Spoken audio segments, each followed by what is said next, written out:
Bonjour et bienvenue dans ce décryptage. Aujourd'hui, on va plonger dans les rouages fascinants de la gestion de portefeuille. L'idée, c'est de prendre cette théorie financière qui peut parfois paraître un peu lourde et théorique et de la transformer en un véritable parcours pratique. Bref, on va déconstruire tout ça étape par étape. Au programme de notre exploration, on commence par les bases absolues de l'investissement, on enchaîne avec le concept d'efficience des marchés, les différents styles de gestion, les grandes familles d'actifs pour remplir notre boîte à outils, et on terminera par les méthodes d'analyse. Allez, c'est parti. Première grande étape, les bases de l'investissement, ou les blocs fondamentaux pour commencer à jouer. Qu'on cherche un rendement purement financier, comme faire 20% de profit sur un gros capital, ou qu'on vise un objectif éthique et environnemental, tout démarre toujours au même endroit, l'actif financier. C'est tout bêtement un contrat.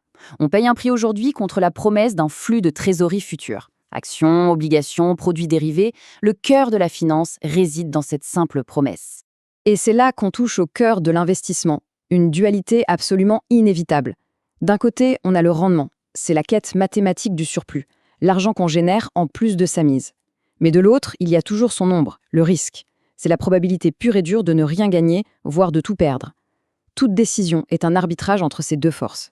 On comprend donc vite que construire un portefeuille, ce n'est pas juste jeter son argent par les fenêtres au hasard. C'est un exercice d'équilibriste hyper méticuleux. La règle d'or, maximiser le rendement tout en écrasant le risque au maximum.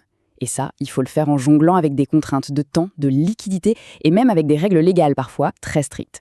Deuxième partie, le terrain de jeu, c'est-à-dire l'efficience du marché. Pour bien comprendre ce terrain, on s'appuie sur les indices boursiers, comme le S&P 500 américain, le CAC 40 français ou le MASI marocain. Il faut vraiment les voir comme les tableaux d'affichage géants d'un stade. Ils prennent la température d'un groupe d'actions et nous donnent la moyenne du marché.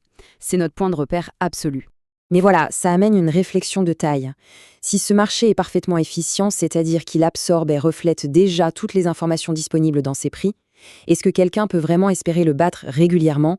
C'est sans doute la plus grande tension dramatique de toute l'histoire de la finance. En fait, on distingue 3 niveaux d'efficience, faible, semi-forte et forte. Et la forme forte explique pourquoi battre le marché relève de l'exploit. Imaginez qu'une information secrète circule annonçant que Tesla va exploser ses bénéfices. Si le marché est en efficience forte, le prix de l'action bondit instantanément. Avant même qu'on puisse cliquer pour acheter, l'opportunité a déjà disparu. Dans le monde réel, tricher avec ce système a des conséquences lourdes. Contourner l'efficience avec une info secrète, c'est ce qu'on appelle un délit d'initié. Si un directeur apprend une nouvelle catastrophique en interne et vend ses actions avant que le public ne soit au courant, il évite la perte de façon totalement illégale. Ça détruit la confiance, ça manipule le marché et c'est très sévèrement puni par la loi. Passons au troisième point, les styles et les stratégies de gestion. L'évolution des mentalités est fascinante. À l'époque, la gestion traditionnelle marchait beaucoup au feeling.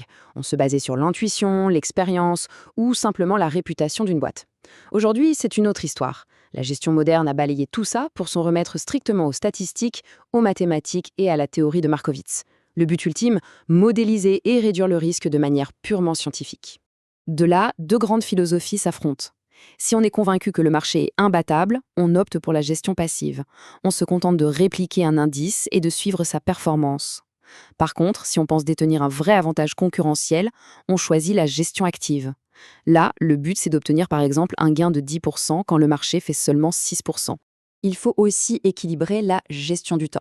D'un côté, on pose des fondations à long terme qui bougent très peu, c'est l'allocation stratégique. De l'autre, on garde de la flexibilité avec l'allocation tactique. Ce sont des petits ajustements à court terme, un peu plus spéculatifs, pour bondir sur les bonnes opportunités quand elles se présentent. Quatrième étape. Parlons de notre boîte à outils, les grandes familles d'actifs. Prenons un portefeuille classique diversifié. Chaque actif joue un rôle critique. Les actions, ici à 40%, c'est le moteur de la performance. Elles amènent du risque, mais surtout des dividendes et du rendement. Les obligations, à 30%, font office d'amortisseur en offrant des revenus fixes beaucoup plus sûrs. L'immobilier coté ajoute de la valeur tangible. Et enfin, garder 10% de liquidité ou de fonds monétaires, c'est ce qui permet de réagir et de rester agile. Cinquième et dernière étape, les approches d'analyse. Comment prendre concrètement la décision? On a 3 grands outils à notre disposition. L'approche fondamentale va décortiquer les bilans de l'entreprise, ses dettes et sa croissance, pour estimer sa valeur réelle. L'approche technique, elle, s'appuie sur l'historique des prix et les graphiques pour détecter des tendances récurrentes. Et enfin, l'approche quantitative s'en remet aux algorithmes pour optimiser le portefeuille de manière clinique, totalement dénuée de la moindre émotion humaine. Ce qui nous laisse face à une ultime réflexion fascinante.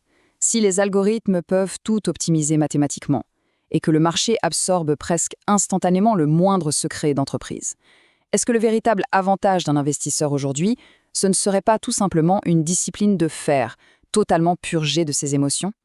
C'est une pensée captivante à garder en tête au moment de se lancer dans la réalité passionnante des marchés. Merci d'avoir suivi ce décryptage.